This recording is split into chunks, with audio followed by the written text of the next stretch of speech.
ہم نے اس میں سے اصل شے نکال لی، وہ کیا ہے؟ اللہ کی محبت۔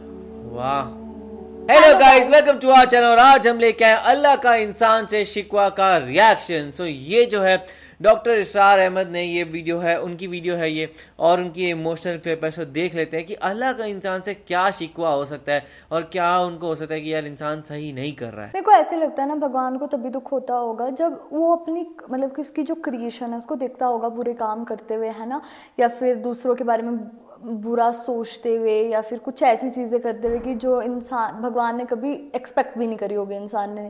کیونکہ ہم لوگوں نے نا ایسے کافی ویڈیوز میں دیکھ رکھا ہے کہ جو شیطان ہے وہ اور بھگوان کی ایسے لڑائی ہوئی تھی، اور جو شیطان نے بولا تھا کہ جو میں تمہارے لوگ ہیں نا میں ان کو مطلب کہ اپنی سائڈ کر دوں گا، اور بھگوان بہت زیادہ کانفیڈنٹ ہے ایسے کہ تم میرے بندے کو مطلب تم میرے آدمی کو نہیں مطلب ایسے گندا بنا سکتے۔ تو تبھی وہ ہوتے ہیں نا، ایک گڈ اینجل اور ایک بیڈ اینجل ہمارے لیفٹ اور رائٹ شولڈر میں۔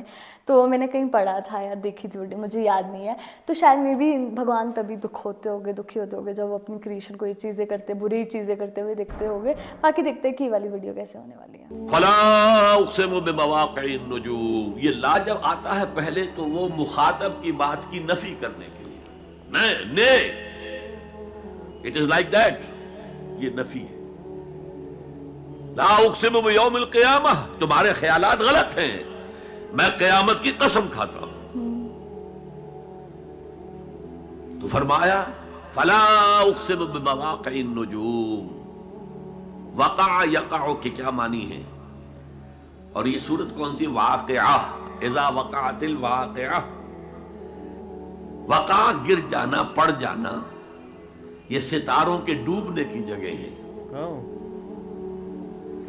فلا اقسم بمواقع النجوم وانہ لقسم لو تعلمون عظیم، اور اگر تم جانو تو یہ بہت بڑی قسم ہے جو ہم نے کھائی ہے۔ اس وقت کا انسان کیا سمجھتا کہ ستارے کہاں جاتے ہیں، کہاں غروب ہوتے ہیں، کہاں گرتے ہیں؟ آج ہمیں معلوم ہے۔ سورہ حامیم سجدہ میں جو کہا گیا ہے سنریہم آیاتنا فی الآفاق وفی انفسہم حتی یتبین لہم انہ الحق، ہم انہیں اپنی نشانیاں دکھائیں گے آفاق و انفس میں، یہاں تک کہ یہ بات واضح ہو جائے گی کہ قرآن حق ہے۔ آج ہمیں معلوم ہے خلا میں بلیک ہولز ہیں، اور یہ بلیک ہولز بڑے بڑے ستاروں کے پچکنے سے، پچک جانے سے پیدا ہوئے۔ اور جب وہ بڑے ستارے پچکتے ہیں، جو خلا پیدا ہوتا ہے، ویکیوم، اس میں بڑی طاقت ہوتی ہے، اس کے پاس سے کوئی سیارہ، کوئی ستارہ گزر جائے اسے کھینچ لیتا ہے قبر کے اندر۔ یہ بلیک ہولز کا تصور۔ اسی لیے اللہ نے اس وقت کے لوگوں کے لیے کیا کہا؟ فلا اقسم بمواقع النجوم وانہ لقسم لو تعلمون عظیم، انہ لقرآن کریم، یہ بہت باعزت قرآن ہے، فی کتاب مکنون، ایک چھپی ہوئی کتاب میں ہے، لا یمسہ الا المطہرون، اسے چھو ہی نہیں سکتے مگر انتہائی پاک ہستیاں۔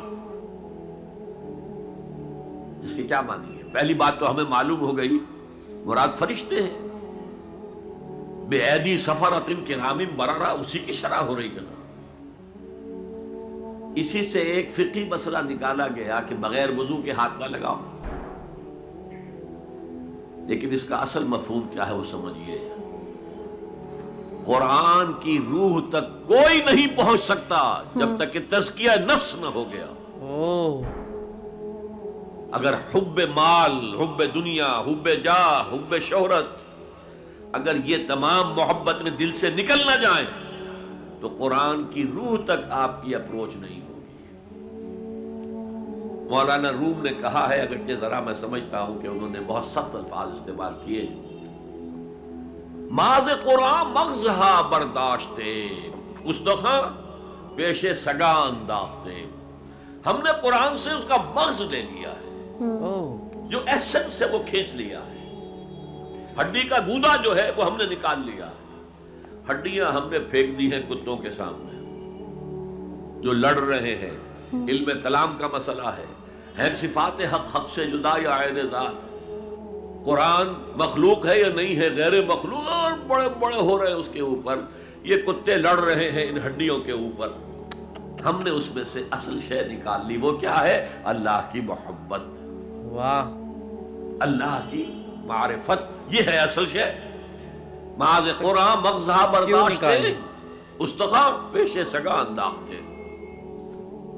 تو جب تک انسان کا باطن پاک نہ ہو جائے وہ قرآن کے چھلکوں سے کھیلتا رہے گا، چاہے وہ کہنے کو مفسر ہو،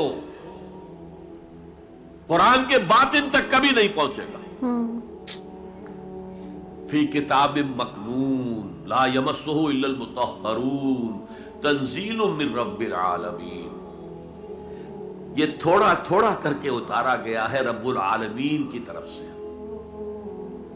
انزال کے معنی ہے دفعتاً اتار دینا۔ لیلۃ القدر میں آیا انا انزلناہ فی لیلۃ القدر۔ رمضان کے بارے میں شہر رمضان الذی انزل فیہ القرآن، باب افعال، لیکن حضور پر ایک دم نہیں اترا، تھوڑا تھوڑا تھوڑا تھوڑا 23 برس میں جا کر اس کی تکمیل ہوئی۔ اب دیکھیے جو شکوہ کیا اللہ نے، کیا اس جیسی نعمت سے تم مداہنت کر رہے ہو، بے اعتنائی کر رہے ہو، اسے پڑھتے نہیں ہو، اسے سمجھتے نہیں ہو، اس پر عمل نہیں کرتے، اسے اپنا امام نہیں بناتے؟ تمہارا طرز عمل یہ ہے، بلکہ تم نے اپنا نصیب یہ بنا لیا ہے کہ تم اسے جھٹلا رہے ہو۔ غور کیجئے، جھٹلانا جو ہے دو طرح کا ہے۔ ایک ہے زبان سے کہنا یہ نہیں ہے، کوئی اللہ کا کلام نہیں ہے، یہ قرآن وغیرہ جھوٹ سب اساطیر الاولین ہے، یہ محمد نے گھڑ لیا ہے وغیرہ وغیرہ، جھٹلانا ہو گیا۔ ایک جھٹلانا ہے عمل سے جھٹلانا، مان تو لیا اللہ کا کلام ہے لیکن اس کی حرام کردہ شے کو اپنے لیے حلال کیا ہوا۔ حدیث نبوی ہے ما آمن بالقرآن من استحل محارمہ، وہ شخص کا قرآن پر کوئی ایمان نہیں ہے جو اس کی حرام کردہ چیز کو اپنے لیے حلال ٹھہرا دے۔ اس سے اعتبار سے غور کیجئے، اور اس کی مثال بھی دی ہوئی ہے سورہ جمعہ میں، مثل الذین حملوا التوراۃ ثم لم يحملوها كمثل الحمار يحمل اسفارا بئس مثل القوم الذین کذبوا بآیات اللہ واللہ لا یہدی القوم الظالمین۔ مثال ان لوگوں کی جو حامل تورات بنائے گئے تھے اور پھر انہوں نے اس کی ذمہ داری کو ادا نہیں کیا، اسے قائم نہیں کیا، اس کے احکام پر عمل نہیں کیا۔ جیسے فرمایا ہے سورہ اعراف میں، قل یا اہل الکتاب، کہہ دیجئے اے نبی صلی اللہ علیہ وسلم، اے کتاب والو، لستم علی شیء حتی تقیموا التوراۃ والانجیل وما انزل الیکم من ربکم، تمہاری کوئی حیثیت ہماری نگاہ میں نہیں ہے، تمہارا منہ نہیں ہے کہ ہم سے دعا کرو جب تک کہ تم تورات اور انجیل کو اور جو کچھ نازل کیا گیا تمہاری طرف اسے قائم نہیں کرتے۔ آج اللہ ہماری دعائیں نہیں سنتا، 30 لاکھ جا کر حج کرتے ہیں، دنیا کے حالات میں کوئی ذرہ برابر فرق آتا ہے؟ اول تو حرام کی کمائی سے حج ہو رہا ہے، تو حج ہے ہی اس طرح سے۔ جو کچھ کرتے گئے تھے سودی کاروبار وہی آ کر دوبارہ شروع کر دیا، سرکاری ملازم تو جو رشوت پہلے لے رہے تھے اس کے بعد آ کر شروع کر دیا۔ یہ کیا ہے؟ یہ تکذیب بالعمل ہے، جھٹلانا ہے۔ تم نے اپنا نصیب یہ بنا لیا ہے کہ تم قرآن کو جھٹلا رہے ہو جیسے کہ انہوں نے جھٹلایا تھا۔ مثل الذین حملوا التوراۃ ثم لم يحملوها كمثل الحمار يحمل اسفارا، ان کی مثال ان گدھوں کی سی ہے جن پر کتابوں کا بوجھ لاد دیا گیا۔ مکالمات فلاں تم گٹھڑی باندھ کر گدھے کے اوپر رکھ دیجئے تو کیا وہ واقعی منطقی اور فلسفی بن جائے گا؟ یہ مثال اللہ دے رہا ہے۔ اور یہ مثال کیوں دی گئی ہے؟ اس آئینے میں ہمیں ہماری تصویر دکھائی گئی ہے۔ تم اگر قرآن کا حق ادا نہیں کر رہے تو تمہاری مثال وہی ہے جو یہود کی تھی۔ بئس مثل القوم الذین کذبوا بآیات اللہ، بری مثال ہے اس قوم کی جس نے اللہ کی آیات کو جھٹلایا۔ تو زبان سے تو یہودیوں نے کبھی نہیں جھٹلایا تورات کو، عمل سے جھٹلایا ہے۔ یہ وہ 5 مقامات ہیں جن میں اللہ تعالیٰ نے خود اپنے کلام کی شرح بیان کی ہے، تعریف کی ہے، اس کی عظمت کو بیان کیا۔ اب میں آپ کے سامنے ایک حدیث رکھنا چاہتا ہوں، حضور نے کیا فرمایا۔ ایک حدیث سنا چکا ہوں آپ کو، عن عثمان بن عفان رضی اللہ تعالی عنہ قال قال رسول اللہ صلی اللہ علیہ وسلم خیرکم من تعلم القرآن وعلمہ، تم میں سے بہترین لوگ وہ ہیں جو قرآن سیکھیں اور سکھائیں۔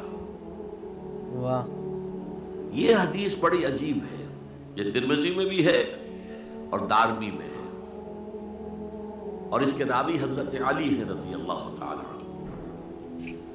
عن علی رضی اللہ عنہ قال، حضرت علی فرماتے ہیں انی سمعت رسول اللہ صلی اللہ علیہ وسلم یقول، میں نے سنا اللہ کے رسول صلی اللہ علیہ وسلم کو یہ کہتے ہوئے، انہا ستکون فتنۃ، ان قریب ایک بہت بڑا فتنہ رونما ہوگا۔ حضرت علی فرماتے ہیں قلت، میں نے عرض کیا مل مخرج منہا یا رسول اللہ، اللہ کے رسول یہ فرمائیے اس فتنے سے بچنے کا، نکلنے کا راستہ کون سا ہوگا؟ جیسے آپ بڑے بڑے حالوں میں دیکھتے ہیں ایگزٹ، عرب ممالک میں لکھا ہوتا ہے مخرج، اگر کہیں آگ لگ جائے، کہیں دھواں مر جائے تو نکلو، لال جو روشنیاں ہیں ان کے اندر جو نیچے دروازے ہیں ان کی طرف جاؤ، یہ مخرج ہے جان بچانے کے لیے۔ یہاں ایک لحظہ توقف کر کے ہمارا اور صحابہ کا جو فرق ہے اس کو نوٹ کر لیجئے۔ اگر ہم ہوتے تو کیا پوچھتے، حضور یہ فتنہ کب آئے گا، کدھر سے آئے گا، کیوں آئے گا، کیا ہوگا، یہ سارے سوالات کرتے ہیں جن کا عمل سے کوئی تعلق نہیں، معلومات ہیں۔ حضرت علی نے کچھ نہیں پوچھا، بس آپ نے فرما دیا کہ بہت بڑا فتنہ ہوگا، تو بس ہمیں یہ بتائیے کہ اس سے نکلنے کا راستہ کیا ہے۔ اب سنیے حضور کی زبان سے قرآن مجید کی مدح۔ قال کتاب اللہ، فتنوں سے بچانے والی اللہ کی کتاب ہے، فیہ نبأ ما قبلکم، اس میں تم سے پہلے جو تھے ان کی بھی خبریں ہیں، قوم نوح اور قوم عاد اور قوم ثمود اور قوم مدین اور آل فرعون اور سدوم اور عمورہ کی بستیوں کے حالات ہیں کہ نہیں؟ وَخَبَرُ مَا بَعْدَكُمْ، اس میں تمہارے بعد جو آنے والے حالات ہیں وہ بھی درج ہیں، ذرا کھدائی کر کے نکالنا پڑتا ہے ورنہ حالات موجود ہیں۔ کیا بات، ایک اوپر کی چیز ہے، سامنے کی چیز ہے، ایک ذرا اندر سے کھدائی کر کے، لیکن یہ کہ حضور فرما رہے ہیں خبر ما بعدکم وحکم ما بینکم، اور جو بھی اختلافات تمہارے درمیان ہوں گے ان کا فیصلہ بھی اس کتاب میں موجود ہے۔ کاش کہ ہم اپنے مذہبی اختلافات کو رفع کرنے کے لیے قرآن کی طرف رجوع کریں، جو حبل اللہ ہے، واعتصموا بحبل اللہ جميعا ولا تفرقوا۔ تو فرمایا کتاب اللہ فیہ نبأ ما قبلکم وخبر ما بعدکم وحکم ما بینکم، هو الفصل لیس بالحزل، وہ فیصلہ کن کلام ہے، ایسے ہی یاوہ گوئی نہیں ہے، یہ قرآن کی آیات ہے۔ انہ لقول فصل وما هو بالحزل، سورہ تاریخ کے اندر آیا، تاریخ میں هو الفصل لیس بالحزل من ترکہ من جبار قسمہ اللہ، اگر کوئی جبار شخص اپنی سرکشی میں اس قرآن کو ترک کر دے گا اللہ اسے پیس کر رکھ دے گا۔ وَمَنِ ابْتَغَى الْهُدَى فِي غَيْرِهِ أَضَلَّهُ اللَّهُ، اور جو کوئی ہدایت حاصل کرنا چاہے گا قرآن کے سوا کسی اور چیز سے، اللہ اسے لازماً گمراہ کرے گا۔ تو اس میں ہمیں سمجھ آیا کہ اللہ کا جو انسان سے شکوہ ہوگا وہ یہ ہوگا کہ ان کی جو باتیں انہوں نے بتائی ہوئی ہے، جو چیز انہوں نے سمجھائی ہوئی ہے، وہ چیز اگر لوگ فالو نہیں کریں گے تو وہ ان کا مین انسان سے شکوہ ہے کہ سب چیز بتا دی گئی ہے، اس کے بعد بھی اس کو فالو نہیں کیا جا رہا ہے، جو موسٹلی اگر آپ دیکھو تو سارے نان مسلمس نہیں کرتے، پر جو مسلمس ہیں ان میں بھی کافی لوگ نہیں کرتے ہیں، تو شاید ان کے لیے پورا بتایا جا رہا ہے کہ آپ کیسے ایسے اس چیز کو مس کر سکتے ہیں۔ میرے کو لگتا ہے کہ جو یہ ویڈیو تھی وہ صرف مسلمس کے لیے نہیں تھی، یہ جو ویڈیو تھی نا یہ پوری ایک انسانیت کے لیے تھی، ہے نا، کیونکہ جو مطلب کہ صرف مسلم ہی نہیں ہے کہ جو مرنے کے بعد سورگ یا نرک میں جائے گئے، ہے نا، مطلب کہ اتنا تو ہم لوگوں کو پتہ ہے، یہ تو ہمیں نہیں پتہ سورگ نرک ہوتا ہے، لیکن ہم لوگ اگر جو آج کی جنریشن ہے وہ زیادہ تر کرما میں بلیو کرتی ہے، تو ہمیں پتہ ہے کہ اگر یار ہم اچھے کام کریں گے ٹیکنیکلی ہمارے ساتھ چیزیں اچھی ہی ہوگی، لیکن اگر ہم برے کام کریں گے کبھی نہ کبھی وہ ہمارے ساتھ برا ہوگا ہی ہوگا، تو ہم اس چیز پہ تو بلیو کرتے ہیں۔ اور اس میں مطلب کہ جو ڈاکٹر اسرار احمد ہے انہوں نے یہی جیسے بار نے بولا وہی بولا ہے کہ اگر آپ نے مطلب کہ اسکرپچرز میں چیزیں لکھ رکھی ہے اس کے باوجود بھی آپ غلط کام کر رہے ہو تو پھر بھگوان کو بہت زیادہ دکھ لگ رہا ہے، پھر وہ آپ سے ناراض ہو جائے گی، کیونکہ انہوں نے چیزیں مینشن کرنے کے بعد بھی اگر آپ رولز فالو نہیں کر رہے ہو، ہے نا، تو پھر وہ آپ غلط ہو، پھر آپ سے بھگوان کا ناراض ہونا بنتا بھی ہے۔ تو بہت اچھی ویڈیو تھی، کافی آئی اوپننگ ویڈیو تھی یہ تو، اور ہمیشہ ہمیں سب کو ہی پتہ کہ یار ڈاکٹر اسرار احمد کے جتنے بھی بیان ہیں وہ کافی اچھے ہوتے ہیں، اور یہ بھی کافی انٹرسٹنگ اور نالجیبل ویڈیو تھی۔ تو آپ لوگ کیسا لگا آپ کمنٹ سیکشن میں ضرور بتائے گا، تو اسے لائک کرتے جائے، کمنٹ کرتے جائے، شیئر کرتے جائے اور سبسکرائب کرتے جائیے۔ بائے۔